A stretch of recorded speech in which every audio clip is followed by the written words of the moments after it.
Մենք Տիրոջն ենք պատկանում, երբ որ մոտենում ենք նրան, երբ որ հանձնվում ենք նրան, եւ ամենաապահով տեղը Աստծո խոսքը ասում է Աստծո ձեռքերի մեջ է։ Հիմա այս փոքրիկ արտաքին ուզում ենք բարձրալ Աստծո ձեռքերի մեջ հանձնենք, ամենաապահով եւ օրհնված վայրը։ Աստվածաշնչում օրինակներ կան, որ մանուկներին բերում էին տաճար կամ խորանի մեջ կամ որևէ տեղ ու Աստծո ձեռքերի մեջ են նվիրաբերում, աղոթում են, ասում են ով Տեր Աստված, այս մանուկը դու ես պարգևել, դու ես տվել, հիմա քեզ ենք տալիս, ամենալավ ապահով տեղը որտեղ է, Աստծո ձեռքերի մեջ։ Առաջին Թագավորաց գրքում կարդում ենք, որ մի կին, որ երեխա չէր ունենում, ամուլ էր եւ ինչ արեց, շատ էր աղոթում, գնում էր քահանայի մոտ, գնում էր տաճար, աղոթք էր անում Հեղի քահանայի մոտ, Աննայի մասին է խոսքը, Աստված նրա ձայնը լսեց ու զավակ պարգևեց Սամուելը։ Եվ Սամվելին ասեց ով Տեր, եթե դու ինձ երեխա պարգևես, խոսք եմ տալիս, ուխտ եմ անում, որ քեզի պետք է նորից դարձնեմ, քեզի պետք է տամ։ Ու տենց էլ եղավ։ Սամվել մանուկը մեծացավ տաճարում եւ դարձավ մեծ մարդ, մեծ մարգարե եւ քահանա եւ դատավոր Իսրայելի ժողովրդի մեջ։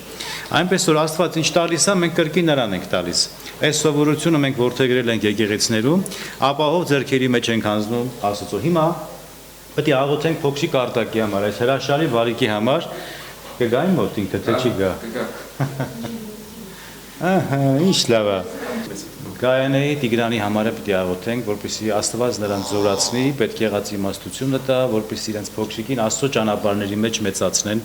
եւ սա վերաբերվում է բոլոր ծնողներին։ Աղոթենք արտակի համար։ Հայր երկնավոր, ամենակարող Տեր Աստված, որդու Տեր Հիսուս Քրիստոսի անունով, այս փոքրիկ արտակին քո ձեռքերի մեջ ենք հանձնում, այս հրաշալի բալիկը, որ քո պարգևն է հավատում ենք Տեր, քո շնորհքն է Տեր, քո գթարատությամբ, քո ողորմությամբ, խնդրենք Տեր, որպեսզի դու նրան օրհնես, մեծացնես, քո քաղցր եւ բարի աչքը պահես արտակի վրա։ Աղոթում ենք նաեւ Ադամի համար, նրա մեծ եղբոր համար։ Թող նրանք մեծանան քո շնորհքով Տեր, քո ողորմությամբ Տեր, քո օրհնությունը դվայելեն եւ ամենակարևորը մեծանան եւ քոնը դառնան եւ քեզ ծառայեն Տեր։ Աղոթում ենք նաեւ նրա ծնողների համար, Գայանեի եւ Տիգրանի համար։ Նրանց օրհնես Տեր Աստված, պետք եղած իմաստությունը օժտես, որպեսզի մեծացնեն արտակին քո վախովը, քո իմաստությամբ եւ քո վարժությունով։ Տեր, հանձնում ենք քեզ արտակին, ամենաապահով ձեռքերի մեջ։ Քո ողորմությունը, առաջնորդությունը թող այս ընտանիքի վրա լինի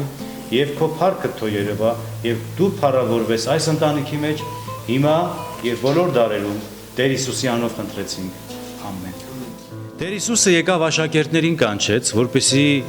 կատարվի մարգարեությունները, որպեսզի իրեն հետևեն, եւ գրված է, երբ որ կանչեց, նրանք իրենց ամեն բան թողեցին եւ հետևեցին Հիսուսին։ Նրանք ձկնորսներ էին։ Ուրեմն ընթերցենք Մարկոսի ավետարան առաջին գլխից եւ նայում ենք առաջին գլուխ 16 համարից կարդանք, մի քիչ խորքից կարդանք։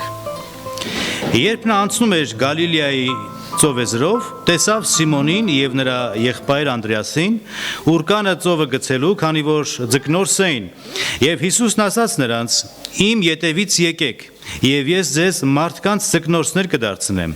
Եվ իսկույն իրենց ուրկանները թողնելով հետևեցին նրան, եւ այնտեղից մի քիչ առաջ գնալով տեսավ Զեբեդեոսի որդի Հակոբոսին եւ նրա եղբայր Հովհաննեսին, որոնք նավի մեջ իրենց ուրկաններն էին նորոգում, եւ անմիջապես կանչեց նրանց ու նրանք իրենց հորը Զեբեդեոսին վարձակալների հետ նավի մեջ թողելով նրա ետևից գնացին։ Եվ նրանք Կափառնայում գնացին եւ իսկույն շաբաթ օրը նա ժողովարան մտնելով սովորեցնում էր եւ զարմանում էին նրա վարդապետության վրա, որովհետեւ իշխանություն ունեցողի պես էր ուսուցանում նրանց եւ ոչ ինչպես դպիրները, եւ նրանց ժողովարանում մի մարդ կար, որ պիղծ ոգի ուներ, եւ նա աղաղակեց ասելով. «Մեզ հանգիստ թող, մենք քեզ հետ ինչ գործ ունենք, Հիսուս Նազովրեցի, դու եկել ես մեզ կորստյան մատնելու, ես գիտեմ քեզ, թե ով ես դու, Աստծո Սուրբը»։ Եվ Հիսուսը ստացեց նրան ասելով. «Պապանձվիր եւ դուրս արի նրա միջից»։ Եվ պիղծ ոգին սաստիկ ցնցեց նրան եւ բարձրաձայն աղաղակելով դուրս եկավ նրանից։ Եվ բոլորը զարմանում էին, այնպես որ հարցնում էին իրար եւ ասում. «Ինչ է սա»։ Այս ինչ նոր վարդապետություն է, որ իշխանությամբ նույնիսկ պիղծ ոգիներն է սաստում եւ նրանք հնազանդվում են իրեն, եւ շուտով նրա համբավը Գալիլեայի բոլոր կողմերում տարածվեց։ Ամեն։ Ես կուզեմ մի պահ կարճ աղոթք կանենք Աստծո խոսքի կարոշության եւ սերտողության համար։ Երկնավոր Հայր, դարձյալ քո ներկայության առաջ ենք գալիս, խնդրում ենք, որպեսզի քո խոսքը դու օրհնես այսօր, խափանես բոլոր այն վիճակները, որոնք խոչընդոտելու են քո խոսքի ուսումնասիրության եւ քարոզչության համար, եւ քո ներկայությունդ վայելել դուր քո խոսքդ զորությունով թող այսօր հրճակվի, քարոզվի, որպեսզի լսողների շինություն լինի եւ դու փառավորվես հիմա եւ բոլոր ժամանակներում։ Տեր Հիսուսի անով ենք խնդրում։ Ամեն։ Ամեն։ Ինչպես արդեն գիտեք եւ ուսումնասիրում եք այս գիրքը, Մարկոսի ավետարանը 4 ավետարաններից ամենակարճն է։ Կարծես ամենասակավախոսը Մարկոս ավետարանիչն է։ Գիտեք 4 ավետարաններ կան՝ Մատթեոս, Մարկոս, Ղուկաս եւ Հովհաննես։ Եվ ամեն մի ավետարանիչը Տեր Հիսուսին իր կերպով, իր նկարագրությամբ է ներկայացնում, բայց 4-ն էլ խոսում են միևնույն անձի մասին։ Օրինակ Մատթեոսի ավետարանում կարդում ենք, որ Մատթեոսը Տեր Հիսուսին ներկայացնում է որպես թագավոր եւ խոսում է ավելի թագավորության մասին։ Մարկոսը Հիսուսին ներկայացնում է որպես ծառա, որ եկավ ծառայություն մատուցելու։ Ղուկասը Հիսուսին ներկայացնում է որպես մարդ եւ մարդու որդի, որովհետեւ Տեր Հիսուսը միաժամանակ մարդ էր, միաժամանակ Աստված էր։ Հովհաննես առաքյալը ներկայացնում է Հիսուսին որպես Աստծո որդի եւ որպես կյանքի աղբյուրը։ Ուրեմն տեսնում եք այս 4-ն էլ իրենց սպեկտրներով, իրենց տեսանկյուններով ներկայացնում են Հիսուսին եւ մեկը մյուսին կարծես լրացնում է։ Եվ այս ուղղությամբ Մարկոս ավետարանի չհասեցինք ամենաքիչն է խոսում, բայց բովանդակ է խոսում, լեցուն է խոսում։ Եվ այս երեքը, եթե նայում ենք Մատթեոս, Մարկոս, Ղուկաս կոչվում են սինոպտիկ ավետարաններ, այսինքն իրար նման են։ Հովհաննեսը փոքր-ինչ տարբերվում է նրանցից։ Ուրեմն ինչով է առանձնանում Մարկոսը մյուսներից։ Կարելի է ասել իր բովանդակ գրվածքով, կարճ գրվածքով, նաև առանձնահատուկ եւ դիպուկ մոտեցմամբ։ Նա նկարագրում է Տեր Հիսուսի կարծես նայվածքը, քայլվածքը, պատասխանները, եթե շատ ուշադրությամբ դիտարկենք նրա գրվածքներին, կնկատենք դա, եւ որ Մարկոսը Տեր Հիսուսին ներկայացնում է, ինչպես արդեն ասացի, որպես ծառա, փրկիչ ծառայի առաքելությունը։ Ուրեմն Մարկոսի ավետարանը 16 գլուխներից է բաղկացած կանոնիկ Աստվածաշնչում, 5 բաժիններ կարող ենք առանձնացնել, թե Մարկոսը ինչի մասին է խոսում։ 5 բաժիններ։ Առաջին հերթին, որ Տեր Հիսուսը բարի լուրն էր քարոզում, ավետիսը փրկության մասին էր խոսում։ Երկրորդ հերթին ուսուցանում էր ճշմարտության խոսքը, ինչպես արդեն տեսնում ենք ժողովարան մտավ եւ սովորեցնում էր։ Երրորդ հերթին դևերին դուրս էր հանում, ինչպես այս պիղծ ոգով բռնված մարդուն։ Չորրորդ հերթին բժշկում էր հիվանդներին եւ հինգերորդ հերթին մաքրում էր բորոտներին իրենց բորոտությունից։ Ուրեմն աշակերտներին կանչելուց հետո գրված է մտան Կափառնայում, սա ծովափնյա մի քաղաք էր։ Եվ հետաքրքիր մի դիտարկում էլ նկատենք, երբ կանչեց Պետրոսին, նրա եղբայր Անդրեասին, ովքեր ուրկաններ էին գցում իրենց ծովը, իրենք ձկնորսներ էին եւ իրենց ուրկանները նետում էին ծովը, որպեսզի ձուկ որսային, եւ առաջանալով տեսավ Զեբեդոսի երկու որդիներին, երկու եղբայրներ կային, Հակոբոս եւ Հովհաննես անուններով։ Եվ նրանք գրված է, որ իրենց ուրկաններն էին կարկատում կամ նորոգում, այդ թարգմանության մեջ գրված է, որ կարկատում էին, քանի որ ուրկանները գործածելուց հետո այդ ձկնորսական ուրկանները, ցանցերը պատրվում էին եւ ստիպված էին կարկատելու, որպեսզի հաջող ձկնորսություն ունենային, որպեսզի ձկները այդ անցքերի մեջից չփախնային գնային ծովը։ Հովհաննեսը ապագայում դարձավ հիանալի ուսուցիչ։ Հովհաննես առաքյալը դարձավ աստվածաբան։ Եվ Աստված նրան հայտնություններ տվեց գալիքի մասին եւ նա գրեց հայտնության գիրքը։ Եվ միաժամանակ նա եկեղեցու հաստատման եւ սխալ եւ օտարախառը ուսմունքներից պաշտպանողը դարձավ, այսինքն ապոլոգետը դարձավ, որ նշանակում է հավատքի պաշտպանությունը, եւ ուրկաններ կարողը իր գործը հոգևոր ասպարեզում սկսեց շարունակել։ Հոգևոր ուրկաններ սկսեց կարել, հետաքրքիր է։ Եվ ռուսները լավ խոսք ունեն, ասում են լատաющее служение, այսինքն կարկատող ծառայություն։ Հոգևոր ասպարեզում կամ հոգևոր դաշտի մեջ էլ կարկատելու, այսինքն նորոգելու, սխալներուց շտկելու եւ իր ծառայությունը, իր աշխատանքը Աստծո դաշտի մեջ սկսեց ծառայել ավետարանը պաշտպանելու համար օտարախառը եւ մոլորեցնող մոլորություններից։ Եվ այսպիսի ծառայությունը Հովհաննեսին էր բնորոշ, երբ ուսումնասիրում ենք նրա թղթերը։ Ձկնորսները երբ լսեցին փրկչի կոչը, եկեք իմ ետևից ասաց, չէ՞ Տեր Հիսուսը։ Նրանք ամեն բան թողեցին, գրված է նույնիսկ իրենց հորը թողեցին, իրենց աշխատանքը, ուրկանները թողեցին եւ հետևեցին Հիսուս Քրիստոսին։ Եվ գրված է գնացին, մտան Կափառնայում ժողովարան։ Հունարեն բառը սինագոգ է նշանակում, որ նշանակում է թարգմանաբար ժողովատեղի, տուն, որտեղ հավաքվում են, սինագոգ դա է նշանակում, եւ սա տարբերվում է, տաճար չի սա տաճար չի, ոչ էլ խորան է, ոչ էլ մեր ժամանակվա եկեղեցին էր, այնտեղ պաշտամունքներ չէին անում, այսինքն զոհաբերություն չկար, նվիրահավաք չկար, ոչ էլ փառաբանության երգեր են երգում, այլ Աստծո խոսքն էին կարդում եւ Աստծո խոսքն էին ուսումնասիրում, ինչպես հիմա մենք ուսումնասիրում ենք Աստծո խոսքը։ Եվ այնտեղ քահանաները եւ դպիրները չեն սովորեցնում, այլ նրանք, ովքեր որ կարողություն ունեն Աստծո խոսքը կարդալու եւ բացատրելու։ Ժողովարանները ունեին առաջնորդներ կամ ղեկավարներ, ովքեր հսկում էին տեղի ծառայությունները, երբ կարդում են Գործք առաքելոց 13-րդ գլուխը, արդեն առաքյալների գործերի մասին է խոսքը, 14 եւ 15 համարները երբ որ կարդում ենք, գրված է Անտիոքում առաքյալները մտան ժողովարան, այսինքն մտան սինագոգ, եւ այնտեղ գրված է, որ ժողովարանի առաջնորդները առաջարկեցին առաքյալներին, որպեսզի եթե խոսք ունեք, մխիթարության խոսք ունեք, խոսեք, եւ առաքյալները, մասնավորապես Պողոս առաքյալը սկսեց բարի լուրը քարոզել, Տեր Հիսուս Քրիստոսի ավետարանն էր քարոզում։ Եվ տեսնում ենք առաքյալները, ժողովարանները օգտագործում են նաեւ բարի լուրը փոխանցելու համար։ Ուրեմն գալով մեր տեքստին, Տեր Հիսուսը լինելով աշխարհի լույսը եւ որպեսի կատարվի մարգարեությունները, որ գրված էր խավարի մեջ նստող ժողովուրդը մեծ լույս տեսա, որովհետեւ Տեր Հիսուսը աշխարհի լույսն է։ Հիշում եք իր խոսքերը ասած, ես եմ աշխարհի լույսը։ Ես եկա, որպեսի դուք տեսնեք, որպես լույս եկա, որովհետեւ աշխարհը խավարի մեջ է, մեղքի խավարի մեջ է։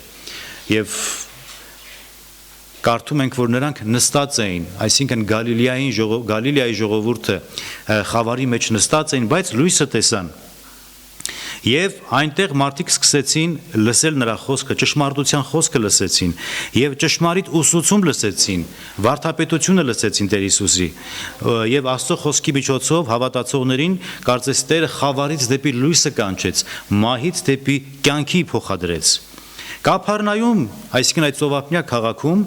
նրան ընդունեցին, նրան սիրեցին, հավատացին շատերը, նա այնտեղ շատ հրաշքներ գործեց, ինչպես տեսնում ենք հաջորդ համարներուն, բայց ի տարբերություն Նազարեթի, որ Գալիլեայում էր, իր հարազատ քաղաքում, որտեղ ինքը մեծացել էր, նրան չհավատացին, այնտեղ նրան մերժեցին, եւ ինքն էլ այդպես ասաց, որ վարդապետը իր գավառում անուն չունի, տեղ չունի։ Եվ նույնիսկ այնտեղ հրաշքներ էլ չգործեց, որովհետև նրան չհավատացին, եւ ուզում էին նույնիսկ սպանել նրան, բայց նրանց մեջից նա խույս տվեց եւ անհետացավ։ Ղուկաս 4-րդ գլուխ 15-ից 29 համարներում կարող ենք տեսնել։ Իհարկե, Տիրոջ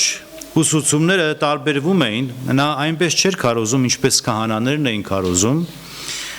Նրա խոսքի մեջ իշխանություն կար, նրա խոսքի մեջ հեղինակություն կար եւ բոլորը զարմանում էին նրա վարդապետության վրա եւ նույնիսկ պիղծ ոգիները, այսինքն դիվահարները լսում էին նրան եւ դևերին կարողանում էր հրամայելով դուրս անել մարդկանց մեջից։ Գիտեք, կարևոր է տարբերել քարոզիչներին, ովքեր են ճշմարիտ քարոզիչները, ովքեր են որ Աստծո խոսքն են քարոզում, նրանք ովքեր որ սիրելիներ Աստծո խոսքը բացատրում են մարդկանց, ոչ թե պատմում են իրենց ընտանիքի մասին, իրենց ազգի մասին, մշակույթի մասին, սովորույթների մասին, այլ Աստվածաշունչն են քարոզում։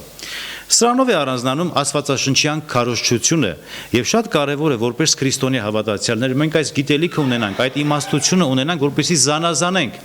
իրենք իրենց քարոզողներից, ճշմարիտ քարոզիչներից։ Ինչպես աստվածաբաններից մեկը ասել է, որ լավագույն մեկնությունը կամ բացատրությունը աստվածաշունչի դա հենց աստվածաշունչն է։ Շատ կարևոր է ինչը որ մենք քարոզում ենք, սերտում ենք, աստվածաշունչն է օգնության հասնում հենց նույն աստվածաշունչը բացատրելու համար։ Եվ կարդում ենք, որ մինչ նա սովորեցնում էր ժողովարանում, հանկարծ չար ոգին կամ պիղծ ոգուց բռնված մի մարդ սկսեց աղաղակել եւ բղավել։ Եվ Հիսուսն ազովրեցի, ինչու ես եկել, ինչ գործ ունես մեզ հետ, եկել ես մեզ կորստյան մատնելու, ես գիտենք ով ես դու Աստծո սուրբն ես, ճանաչեց Հիսուսին։ Դևը եւ պիղծ ոգին դրանք նույնն են, որ այս անձնավորության միջոցով խոսեց, մարդու մեջ էր մտել եւ խոսեց։ Եվ Տեր Հիսուսը սաստեց պիղծ ոգուն եւ ասաց. «Պապանձվիր եւ դուրս արի նրա միջից», եւ պիղծ ոգին գրված է մարդուն սաստիկ թափահարեց եւ բարձրաձայն գոչելով դուրս եկավ նրա միջից, իսկ բոլորը զարմացած են եւ իրար ասում են. «Ինչ է սա, ինչ նոր ուսուցում է», քանի որ իշխանությամբ պիղծ ոգիներն էլ հնազանդվում են նրան եւ նա սաստում է նրանց եւ նրանք դուրս են գալիս։ Երևույթը իրապես զարմանալի է, սիրելիներ, պատկերացրեք, Աստծո օրենքն է սովորեցնում, հանկարծ մեկը, դիվահարված մեկը խանգարվեց, անհանգստացավ, որովհետև սատանան անհանգստացավ։ Երբ որ ճշմարտության խոսքն է քարոզվում, երբ որ կյանքի խոսքն է փոխանցվում մարդկանց, Աստծո խոսքն է փոխանցվում, Աստծո եւ մարդու հակառակորդով է սատանան, անհանգստանում է եւ իր արբանյակները ունի, իր ծառաները ունի սատանան, ինքը անպայման խոչընդոտ է հանդես գալու եւ սկսեց բղավել եւ ճանաչել Հիսուսին եւ ասեց. «Ինչ ես ուզում մեզանից»։ Սատանան անհանգստացավ, քանի որ ճշմարտությունն էր խոսվում եւ դևերը սկսեցին շարժվել։ Ովքեր են այս պիղծ ոգիները։ Մի փոքր խոսենք պիղծ ոգիների կամ դևերի մասին։ Մենք չպետք է շփոթենք պիղծ ոգիներին ընկած հրեշտակների հետ։ Ընկած հրեշտակները ուրիշ էակներ են, պիղծ ոգիները կամ դևերը ուրիշ էակներ են։ Ընկած հրեշտակները օդի մեջ են սատանայի հետ։ Այս օդային տարածքում են, ինչպես կարդում ենք Եփեսացիս գրքից 2-րդ գլուխ 2-րդ համարում, Եփեսացիս 6-րդ գլուխ 11-ից 12 համարում, որտեղ գրված է այս օդի իշխանը սատանան է եւ ընկած հրեշտակները, այսինքն այդ ըմբոստ հրեշտակների խումբը, որ սատանայի հետ միաբանվեցին, օդային տարածքի մեջ են։ Բայց պիղծ ոգիները եւ դևերը երկրից վրա են։ Եվ այս պիղծ ոգիները, դևերը դեռ Ադամից առաջ կային այն ըմբոստության խումբին միացան, որ սատանայի հետ միացան եւ արտաքսվեցին երկրի վրա եւ դատապարտվեցին Տիրոջ կողմից։ Սատանան ուզում է իր թագավորությունը տարածել։ Սատանան փորձում է իր թագավորությունը ստեղծել եւ նրա համար հող է պետք, գետին է պետք, մարդկանց միջոցով է անում։ Գիտեք, կան Աստծո ծառաներ, կան սատանայի ծառաներ։ Կա Աստծո թագավորություն, կա սատանայի թագավորություն։ Բայց սատանան, մենք գիտենք, որ որքան էլ վտանգավոր է, որքան էլ թշնամի եւ հակառակորդ է, կարեւոր է արձանագրենք, որ սատանան պարտված է։ Տեր Հիսուս Քրիստոսը իր խաչով եւ հարությամբ ջախջախեց սատանայի գլուխը։ Բայց ինքը վտանգավոր է, պետք է մենք զգույշ լինենք նրանից, բայց երբեք չվախենանք, այլ Աստծո խոսքով դիմագրավենք։ Ամեն գնով սատանան փորձում է խափանել այն նպատակը, որ Աստված իրագործում է մարդկանց կյանքի մեջ։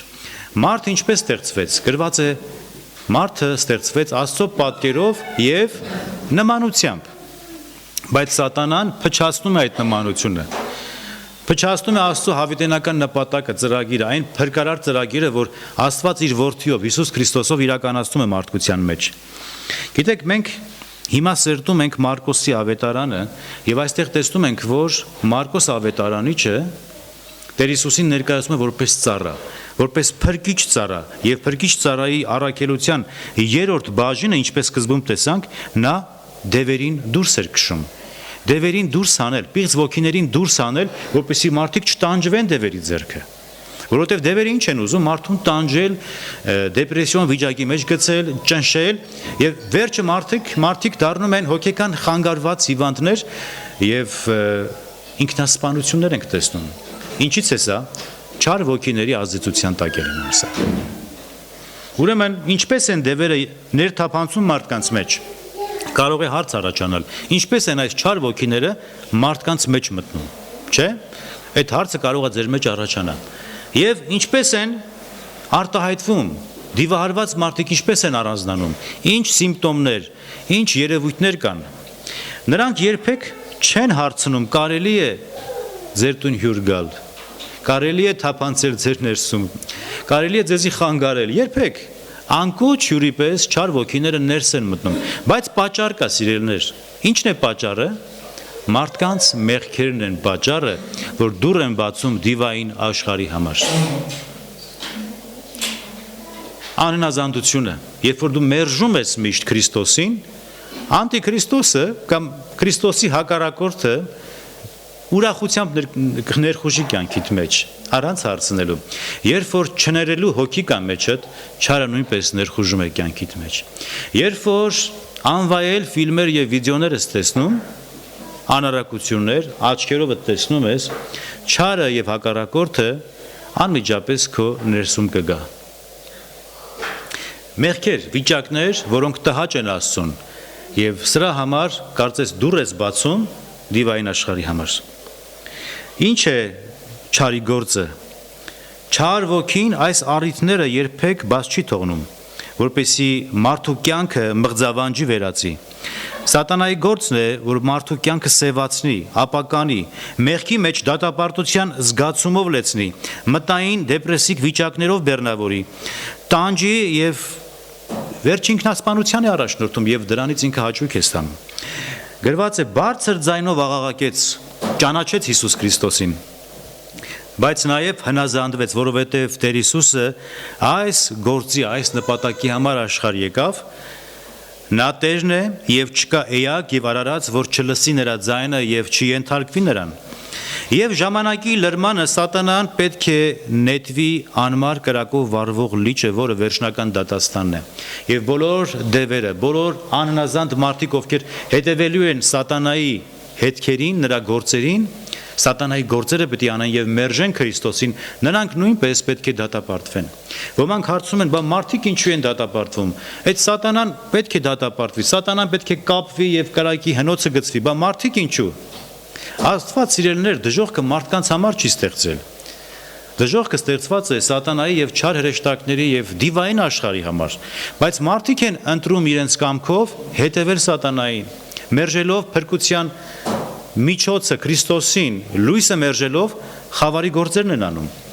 Այնպես որ դրա համար քարոզվում է այսօր ճշմարտության խոսքը, որպեսզի մարդիկ խավարից դեպի լույսը գան։ Իրանց վիճակներից, այդ տկար եւ ընկած վիճակից ոտքի կանգնեն եւ դեպի Աստված դարձի գան։ Եթե նկարագրենք չար ոգիներից բռնված մարդկանց վարքագիծը, դրանք տարբեր կարող են լինել։ Բոլորը միանման չեն,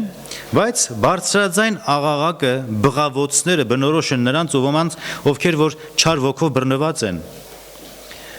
Որոշ մարդիկ չար ոգուց բռնված են, թմրան նյութեր են օգտագործում, նարկոտիկներ են օգտագործում։ Սա էլ չար ոգու գործ է։ Ոմանք ծխախոտի կամ ալկոհոլի ազդեցության, որ այսինքն գերի են խմիչքի։ Սատանայի գործը ինչ է, մարդկանց գերի դարձնել։ Եվ ինչքան անվայել բաներ կա, դրանց հետ կապում է, որպեսզի մարդ կապված մնա։ Եվ դարձյալ ասում եմ, սա գալիս է մարդու մեղքերից, մարդիկ դուռ են բացում չար ոգիների, պիղծ ոգիների համար, եւ նրանք գերության մեջ են ընկնում։ Ոմանք ծխախոտի գերին են, ոմանք խմիչքի գերին են, ոմանք թմրանյութերի գերին են, ոմանք ստախոսության գերին են, ոմանք անարակության գերին են։ Գերի է վերցնում։ Չարի գործը սա է, սիրելիներ։ Սրանք մոլուցքներ են, մոլուցքները դիվային են, եւ ոմանք էլ մեկ վայրկյան շուտ պատրաստ են մարդկանց վրա հարձակվել եւ հարվածել մարդկանց։ Մարդ են սիրում ծեծել, սպանել, կողոպտել։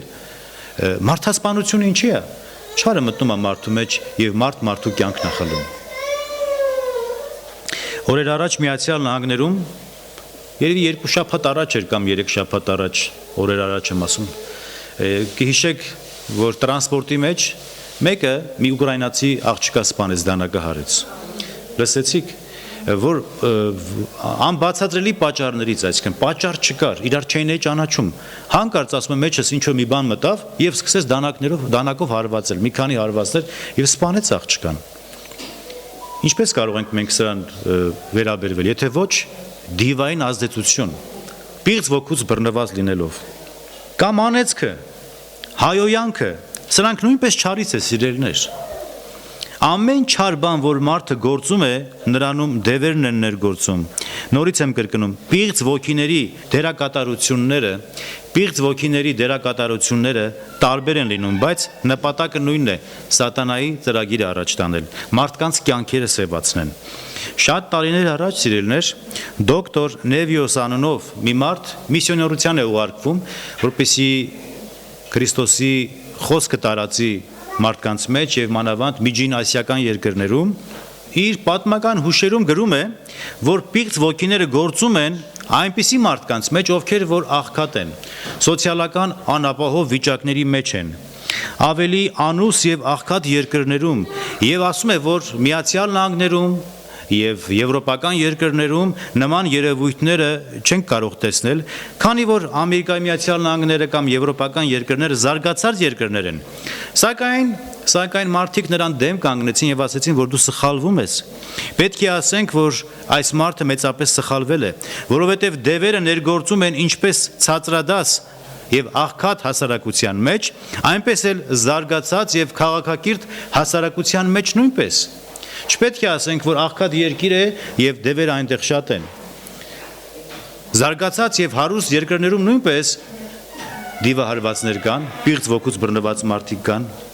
Այնպես էլ զարգացած քաղաքակիրթ երկրներում նույնիսկ ճանաչված համալսարանների ամբիոններից կարելի է տեսնել եւ լսել դիվահարված, չար ոգուց բռնված նշանավոր մարդկանց ճառերը, դասախոսությունները, մոլորեցնող ուսուցումներ, անաստված օրենքների մասին, որ ուղեկցվում են սովորական քարոզչությամբ, առանց արտարոց երևույթների, առանց բղավոցների։ Մարդը կարող է գալ շատ գեղեցիկ կոկիկ հագնված, կոստյումով, շատ գեղեցիկ դեմքով, շատ բարի դեմքով, շատ սիրալիր արտահայտություններով մարդկանց մոլորեցնի։ Սա Աստծուց չի, սա սատանայից է։ Մոլորեցնի ինչպես, որպեսզի մարդիկ անաստված մեծանան, հակա աստվածաշնչյան սերմեր ցանի մարդկանց մեջ։ Մոլորեցնի, շեղի, որպեսզի մարդիկ Հիսուս Քրիստոսից հեռանան, շեղվեն։ Եվ շատ գեղեցիկ, շատ գրավիչ խոսքերով կարող է մոլորեցնի մարդկանց։ Սա նույնպես չարի ազդեցությունն է։ Եթե կհիշեք, 3-րդ Թագավորաց գրքում 22-րդ գլուխ 20-ից 24 համարներ, 3-րդ Թագավորաց 22 գլուխ։ Երբ չար ոգին ելավ ու Աքաբ թագավորի բոլոր մարգարեների բերանում դարձավ սուտ ոգի։ Երբ որ կարդանք այս հատվածը գրված է, որ Տիրոջ առաջ կանգնեց բոլոր զորքը, բոլոր էակները երկնային եւ չար ոգին ասաց, ես կարող եմ թագավորին մոլորեցնել։ Ասեց ինչպես, ասեց նրա բոլոր մարգարեների, այսինքն ովքեր որ խորհուրդ են տալիս իրեն, բոլոր մարգարեների բերանում չար ոգի կլինեմ, կմոլորեցնեմ եւ այդպես էլ եղավ։ Նման երևույթը այսօր էլ կա եւ տեսնում ենք մեր շրջապատում, ուստի շատ կարեւոր է զգոն լինենք եւ ուշադիր լինենք մեր լսածներին։ Ինչ որ լսում եք, մասնավոր խոսում են հոգեվոր թեմաների մասին, քարոզների մասին, ուսուցողական падգամներ, երբ որ լսում եք, դուք բաղդադեք եւ ուսումնասիրեք Աստվածաշունչը, որովհետեւ մեր ինդիկատորը, ստուգման միջոցը Աստվածաշունչն է։ Ինչ ենք քարոզում, ինչ եք լսում։ Դրա համար մենք այսօր Աստվածաշունչ ենք քարոզում։ Եվ խնդրում ենք, որպեսզի Տերը մեզ պետք եղած ուժը տա, իմաստությունը տա, որպեսզի հանգարց աջ ձախ չնայենք, այլ միայն Աստվածաշունչը քարոզենք։ Ինչպես արդեն նշեցի, սատանայի նպատակը նույնն է, որպեսզի մարդուն հոգեկան եւ առողջ բանականությունից շեղի, փչացնի բարոյական արժեքները, սիրելիներ, այսօր տեսնում եք ինչքան փչացած արժեքներ կան։ Շեղված արժեքներ կան, շեղված մտայնություն կա, հասարակություն կա, որ ձևավորվում այսպիսի շեղված հասարակություն։ Եվ սատանայի գործը սա է, գերի դարձնի տարատեսակ մահաբեր սովորույթներով, եւ այսպիսի մոլորեցնողների արտաքին տեսքը երբեք կասկածի առիթ չի տա։ Շատ գեղեցիկ, շատ կոկիկ կարող են լինել, նույնիսկ կարող է, այսինքն բարձրագույն դոկտորի աստիճանի, PhD աստիճանի լինեն, բայց մոլորեցնեն մարդկանց, որովհետև հակա աստվածաշնչյան մեթոդներ են սովորեցնում։ Սատանան լավ գիտի տվյալ միջավայրում ինչպես կիրառել իր մեթոդները, ինչպես գործի դնել իր մեթոդները։ Նա գերիվարում է մարդկանց թե աղքատին, թե հարուստին, թե աղքատ հասարակության մեջ, թե քաղաքակիրթ եւ հարուստ հասարակության մեջ սատանան իր գործակալները ունի։ Եվ գերին ինչ է անում։ Գերին կամք չունի, գերին անում է այն, ինչ որ իրեն ստիպում են, ինչ որ հրամայում են, եւ գերին ազատություն չունի, քանի որ կապված է չարից, բայց Տեր Հիսուսը եկավ գերիներին ազատելու գրված է, գերիներին ազատություն քարոզելու։ Ղուկաս 4:18 համարում այդ մասին ենք կարդում։ Հետևաբար, ինչպես նշեցինք, փրկիչ ծառայի առաքելությունը սա էր, նա օժտված էր ոչ միայն հեղինակությամբ սովորեցնել մարդկանց, քարոզել մարդկանց, այլ նաև իշխանություն ուներ գերիներին ազատ արձակելու եւ դևերին դուրս անելու, հրաշագործություններ անելու։ Ուրեմն նայեցեք, սիրելի, երբ որ տեսնում ենք Աստվածաշնչում հրաշքներ, նշաններ, դևերը դուրս են գալիս, հրաշքներ է կատարվում, չէ՞, բժշկություններ է լինում, նպատակը ինչ է, որպեսզի հասկանան, որ Աստծո թագավորությունը վրա է հասել։ Որովհետև թագավորը Հիսուս Քրիստոսն է։ Սրանով հայտնի է որպես նշան, որ Աստծո որդին երկրի վրա է։ Որպեսզի մարդիկ հավատան, բայց այդքան նշաններ, հրաշքներ տեսնելուց հետո մարդիկ մերժեցին նրան, չհավատացին, չէ՞ շատերը, եւ խաչեցին, ասեցին մեզի պետք չէ, խաչը հանիր նրան։ Հենց իր ժողովուրդը հрья ազգը նրան ասեց, որ խաչիր նրան։ Ուրեմն հարց կարող է առաջանալ. Ինչու այսօր այդքան ակնհայտ կերպով եկեղեցու սպասավորներն ու եկեղեցու առաջնորդները դևեր չեն հանում այսօր, չէ՞, կարող եք հարց տալ։ Հրաշագործություններ չենք տեսնում այսքան զարմանալի գործեր չենք տեսնում, որովհետև առաջի հերթին սիրներ, այն ժամանակ այս բաները կատարվեցին, որպեսզի մարգարեությունները հաստատեն, որպեսզի տեսնեն, որ Աստծո թագավորությունը թագավորի ներկայությամբ վրա է հասել, եւ սա առաքելական շրջանուն էր բնորոշ, որպեսզի առաքելական շրջանը դրանով հայտնի դառնա, իսկ այսօր մենք ունենք ամբողջացած Աստվածաշունչ, այն ժամանակ Աստվածաշունչ չկար, կային միայն հին օրենքները եւ որոշ մարգարեական գրքեր, եւ մեր ձեռքերում ունենք Աստվածաշունչը, կատարյալը, որ կատարյալ Աստծո խոսքն է, Աստծո խոսքը մարդիկ լսում են, հանդիմանվում են, զղջում են, ապաշխարությամբ դարձի են գալիս եւ սա է Աստծո կամքը։ Երբ որ լսում ես Աստծո խոսքը,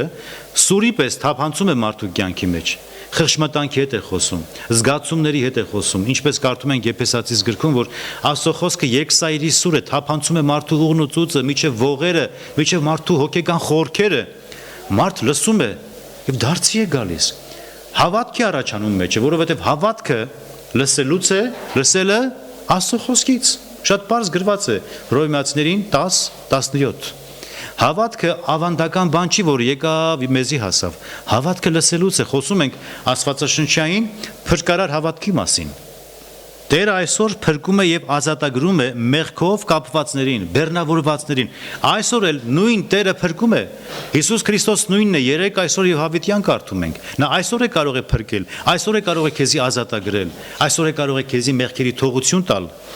Իսկ սատանան գիտենք, որ թշնամի է եւ շատ վտանգավոր, բայց ինչպես սկզբում ասացի, նա պարտված թշնամին է։ Երկրորդ հերթին դևերին դուրս հանելը եւ հրաշագործությունները, որ կատարվում էին անցյալում առաքյալների ձեռքով եւ Տեր Հիսուս Քրիստոսի միջոցով, դա բնորոշ էր առաքելական շրջանում կատարվածներին։ Եվ նկատի ունենանք, որ այն ժամանակ Աստվածաշունչը իր կանոնով դեռ ամբողջացած չէր, ինչպես նշեցի։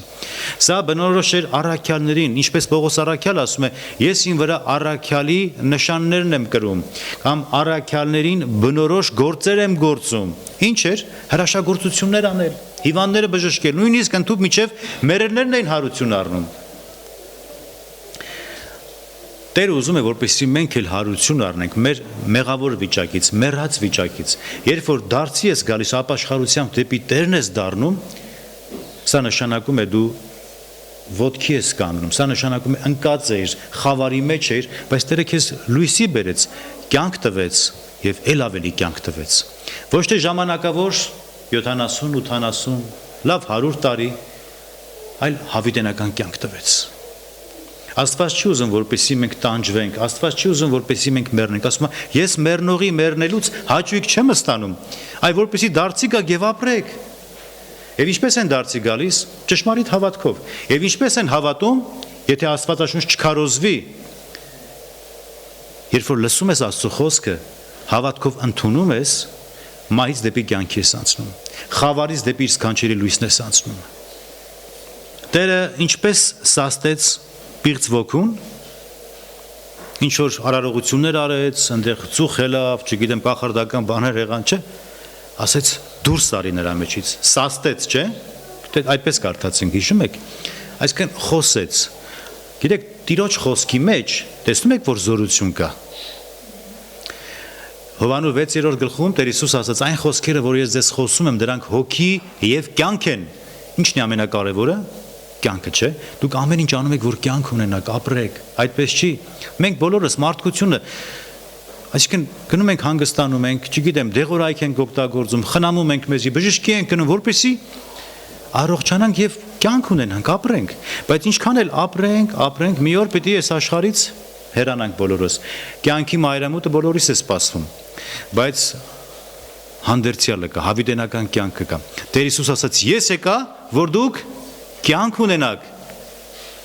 Ինչպես հավատքով ենք ձեռք բերում կյանքը։ Ոչ թե մեր գործերից, ոչ թե մեր իմաստությամբ, ոչ թե փողով, հակառակ դեպքում աղքատները պետք է դժոխք կընկնեին, հարուստները պետք է փրկվեին, այլ հավատքով։ Հավատա Տեր Հիսուս Քրիստոսին եւ կփրկվես դու եւ քո տունդ։ Սաղմոս 139-րդ գլխում եւ 2-րդ համարում Սաղմոս 2-ն գրում է, որ քո խոսքը Տով Տեր, քո ամբողջ անունից վեր դասեցիր։ Ուրեմն Աստված, որ Աստված է, իր խոսքը այնքան է կարևորում, որ ասում է քո անունից վեր դասեցիր։ Որքան մենք պետք է կարևորենք Աստծո խոսքը, սիրելիներ։ Ուրեմն այդ խոսքը զորություն կա այդ խոսքի մեջ։ Տեր Հիսուս ասեց պիղծ ոգուն դուրս արի եւ չար ոգին դուրս եկավ այդ մարդու մեջից, որ տանջում էր նրան։ Տեր Հիսուսի համբավը շուտով տարածվեց ամբողջ Գալիլեայում, կարդում ենք, եւ ամբողջ Հրեաստանում։ Հրաշքներն ու նշանները իր ձեռքով ուղեկցվում էին, որպես վկայություն, որովհետև Աստծո թագավորությունը վրա էր հասել։ Տիրոջը ընդունելի տարին հասել էր, ինչպես կարդում ենք մարգարեությունների մեջ։ Եկեք այս համարը կարդանք։ Եսայի մարգարեություն 61-րդ գլուխ։ Առաջին 3 համարը միայն ընթերցենք։ Մինչև Տեր Հիսուսի գալը մարգարեացավ Հիսուս Քրիստոսի մասին, որ նա պիտի գա, Աստծո որդին պետք է աշխարհ գա, Մեսիան, այսինքն Քրիստոսը պիտի գա, փրկելու մարդկանց իրենց մեղքերից։ Եվ ասում է, կարծես սա Տիրոջ խոսքն է իր մասին, որպես վկայություն։ Տեր Աստծո հոգին ինձ վրա է, այս նույն խոսքերը Տեր Հիսուսը ինքը ասաց։ Տեր Աստծո հոգին ինձ վրա է, որովհետև Տերն օծել է ինձ հեզերին ավետարանը քարոզելու։ Նա ինձ ուղարկեց կոտրած սիրտ ունեցողներին բժշկելու, գերիներին ազատություն եւ կապյալներին բանտի բացվելու մասին հայտարարելու, հռչակելու Տիրոջ ընդունելի տարին եւ մեր Աստծո վրեժխնդրության օրը մխիթարելու բոլոր նրանց, որ սգում են, նրանց համար, որ սուգ են անում Սիոնում, սահմանելու, որ նրանց գեղեցկություն տրվի մոխրի փոխարեն, ուրախության յուղ սգի փոխարեն, փառաբանության պատմուճան, ծանրության հոգու փոխարեն, որպեսի կոչվեն արդարության ծառաներ, Տիրոջ տնկածները, որպեսի ինքը փառավորվի։ Ինքը եկավ այս նպատակի համար, սգավորներին ուրախություն տալու եւ այլն, մեռածներին հարություն տալու, սա է Տիրոջ ընդունելի տարին, եւ այդ ընդունելի տարին այսօր է։ Գիտեք, ավետարանը միշտ այսպես է ասում, այսօր եթե դուք նրան ձայնը լսում եք, ձեր սրտերը մի կարծրացրեք։ Այսօր, վաղը հետո կնվիրվեմ, հետո կհավատամ, հետո կապաշխարեմ, հետո եկեղեցի կգնամ, հետո չգիտենք ինչ կլինի, եղբայր։ Հետո ով գիտի հետո ինչ կլինի։ Մենք մեր վաղվա օրը չգիտենք, մենք չգիտենք 2 ժամ հետո ինչ կլինի։ Գիտես։ Դրա համար ավետարանը ասում է այսօր է օրը, այսօր է փրկության օրը։ Վաղը հետոն սատանայի փսփսոցներն են, ականջ մի տուր նրան։ Եկան Սիմոնի եւ Անդրեասի տուն, հետո կարդում ենք, սա էլ ասենք եւ վերջացնենք։ Սիմոնը եւ Անդրեասը եղբայրներ են, ձկնորսներ էին։ Սիմոնը դա Պետրոս Սարաքյանն է։ Եվ գրված է Պետրոսի զոնքաճը ջերմությունից տանջվում էր։ Խեղճ կնիկի հիվանդ էր, տենդը բռնել էր նրան, ջերմությունը։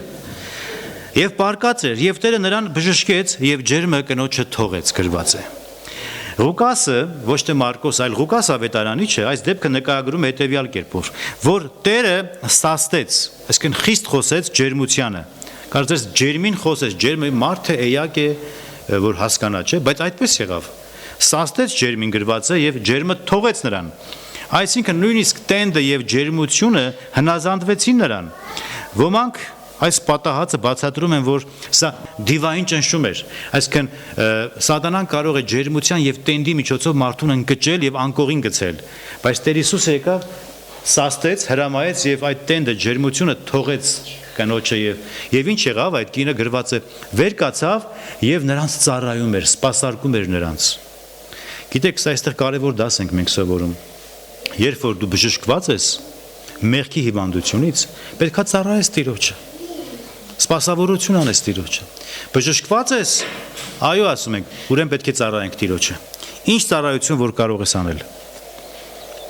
Հետո տեսնում ենք, որ շատ դիվահարների եւ հիվանդների բերեցին նրա մոտ եւ նա բոլորին բժշկում էր եւ անմիջապես բժշկում էր։ Չէր ասում, գիտեք, այսօր զբաղված եմ, վաղը կգաք։ Այսօր գործ ունեմ, երկուշաբթի եկեք։ Կամ այսօր շատ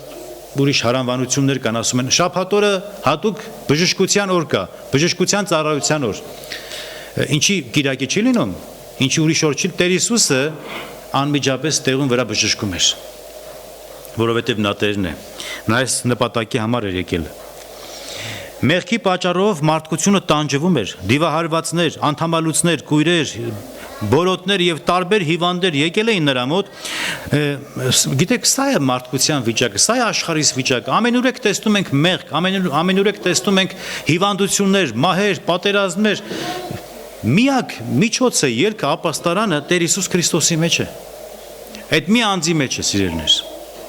Այդպես չէ։ Մեկ ասեք ամեն, որ իմանամ համաձայն եք իմ հետ։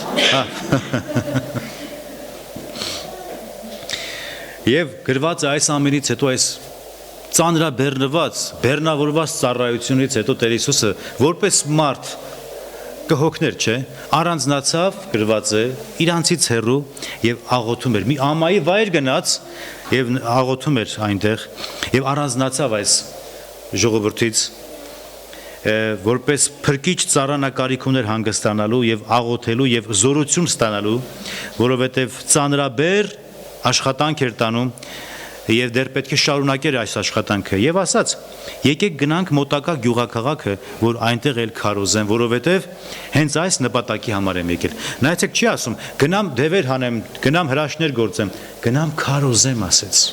որովհետեւ այս սա էլ ասեմ եւ վերջացնեմ սիրելիներ այս հրաշագործությունները դևերին դուրս հանելը հրաշքներ գործելը հիվանդներին բժշկելը մեկ նպատակ էր ծառայում որպեսզի հավատան որ Աստծո թագավորությունը վրա է հասել որպեսզի իր քարոզությունը հասանելի լինի որտեվ երբ որ ասում ենք նշաններ հրաշքներ չէ շատ ենք հանդիպում ավետարանում նշան բառը թարգմանաբար հունարենից նշանակում է վկայություն հա սա վկայությունը այն բանի որ նա է Աստծո որդին նա է Քրիստոսը այս գործերը կատարում էր նշանները հրաշքները կատարում էր որպես վկայություն եւ ասես գնամ քարոզեմ որովհետեւ քարոզչության միջոցով մարդիկ պիտի հավատան որպեսզի լսեն եւ ապաշխարեն տեսնում ենք Աստծո հստակ ծրագիրը փրկիչ ծառայի ծրագիրը բարի լուրն էր քարոզում ուսուցանում էր ճշմարտության խոսքը դևերին դուրս էր հանում բժշկում էր հիվանդներին եւ մաքրում էր բոլոտներին Տերը օրհնի սրբազան խոսքը Տերը օրհնի ձեզ թանկագին քույրեր եւ եղբայրներ